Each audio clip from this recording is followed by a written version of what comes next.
Money's moving faster than ever, mortgages are changing, inflation is creeping up, and your finances are feeling the squeeze. Today, we're diving into the real deal with housing, interest rates, debt, and even your retirement funds. Some of these updates could help you save a lot of cash or cost you if you're not paying attention. Let's kick things off with housing. A major relief program called the Mortgage Charter has already assisted over 250,000 homeowners since mid-2023, allowing folks to lower their monthly payments or extend their loan terms. If you're looking to buy a house, the 30-year fixed mortgage rate just hit its lowest point in almost a year. But keep in mind, home prices have shot up nearly 3 times faster than wages since 2000, making affordability a real issue.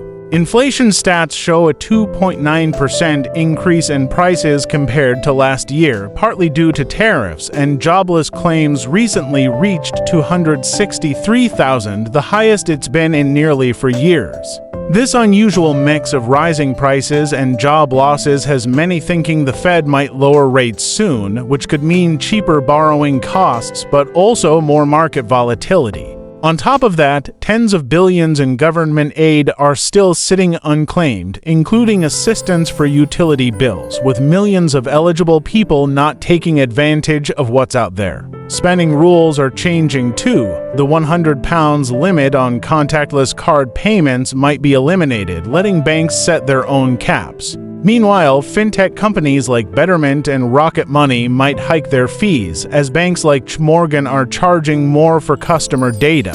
Debt is still weighing heavy. More than 1 in 4 car loan holders owe more than their vehicles are worth, and costs for housing and cars have been climbing way ahead of wages for years. But there's a silver lining. Record numbers of Americans have reached millionaire status in their 401ks and IRAs, showing that consistent investing can pay off.